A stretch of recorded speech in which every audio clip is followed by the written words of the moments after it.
Emerald City Confidential has always been the weird outlier of Wadjet Eye's entire library. This is the only game of theirs that was published by a larger company, and it was Play First of all people. From the people who brought you Diner Dash is a noir reimagining of The Wizard of Oz, filled with political and criminal conspiracy, ending with a scene where a man is burned alive. Granted, you don't see him burning alive, but you do get to hear his dying words as he's burning alive. This is a bizarre game, though certainly not a bad one. In fact, it's close to standing out as one of Wadjet Eye's best early releases. The thing that keeps it back seems to stem entirely from how Play First wants their games to look and perform, which leads to an utterly baffling experience. Play First, despite what you may expect from their status as the creators of Diner Dash, did not start out as a mobile-focused company, but a PC-focused company. They were the big guys of the middle ground during that time, so it makes sense Wadjet Eye would try working with them to grow their brand and create something they couldn't really make otherwise. However, they used Play First's background SDK engine, which is not exactly a powerhouse. It's good for cheap, simple games, but it also resulted in crushed-sounding audio.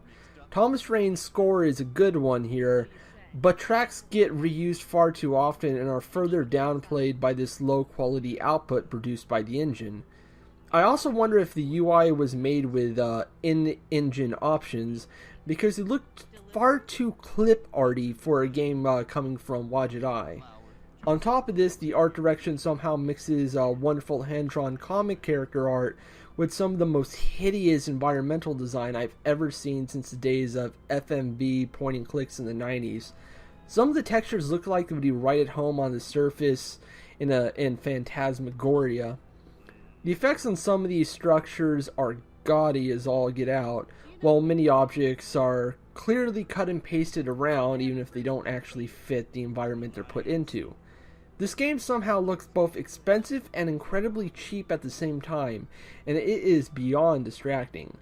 I mean, progress is indicated when collecting gems that start to decorate your UI and occasionally shine just to remind you that they're there.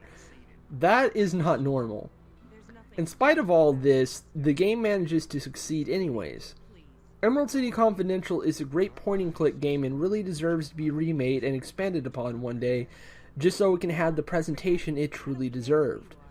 Right off the bat, it works great as a dark reworking of the Wizard of Oz book series, choosing to act as a sequel in the distant future and presenting familiar characters in new light, radically changed through off-screen experiences. Dorothy is now a spoiled princess, the Scarecrow has become a royal advisor and philosopher, the Tin Man is worn down from his troubles governing a corrupt country he cares too much about, and the Lion has become a corrupt lawyer who fights in the most cowardly way possible, legal loophole abuse. What makes all this work is that you're not playing as one of these established characters, but a completely new character who has nothing to do with any of these people. Someone who never lived through these years' events and can judge the big names in the present from a completely neutral perspective. The game follows Petra, a private detective in the Emerald City of Oz, roped into a mystery to find a man named Ansel by Dorothy Gale herself. As the game goes along, the simple missing persons case becomes a political thriller and fantasy epic as you come across smuggling rings, enemy spies, extortion rackets, and end up becoming the central decider of the fate of Oz.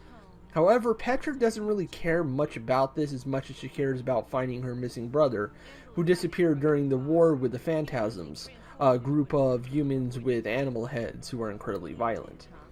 While everyone else gave up on finding him, assuming him dead, Petra is not and has finally found a way to find him through one of the cases she comes across when she's working through her initial missing persons case. Petra is a great character for building up this new version of Oz and its inhabitants, an outsider in a culture becoming more and more nationalistic and authoritarian, even outlawing magic, which is ridiculous in a magical world. She questions authority and has every right to. Where everyone else puts their duty for the nation, Petra does it for those close to her, because what kind of world is worth living in if we can't have the connections that make us human? The game keeps a good balance between what Petra knows is right in her head and what she knows is right in her heart, leaving her a dead center between cynic and idealist. It also does a good job balancing the serious and fantastical elements in the narrative, starting off very noir and slowly expanding into a mixture with whimsical fantasy. Every character feels complex and nuanced as well, even giving motivation and an origin to the violent and cruel phantasms. It works far better than it rightfully should, a testament to the strong writing and voice work on display. We can thank Dave Gilbert for this, who also did some voice work alongside Abe Goldfarb and a handful of other actors picked out by Watch It Eye, and one studio for background actors that don't really list the names in the credits. Along with this, though, the credits don't list who played what character, so that makes it difficult to credit everyone properly. Special mention must also be made to John Green, a comic artist brought on board to help draw the backgrounds. They're great work, but the coloring and effects department didn't do this work justice, though a few areas still manage to stick out because they're free of the more kitschy textures that make up most of the game. The puzzle design is also more fun than any previous Watch It Eye release.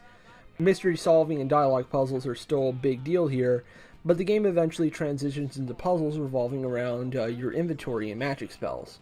These are the best moments of the game, taking advantage of the ridiculous nature of Oz to the fullest and giving some fun head scratchers to work through, the magic duel sticking out as a major highlight. Where you could argue the past few games could work fine as visual novels, this is the first one that feels like it had to be a graphic adventure game. If you can get past the rather bad art, there's a great game here and one I would highly recommend. And it's fairly cheap too, like all Watch It Eye titles. Let's just be glad they mostly went back to sprite work after this.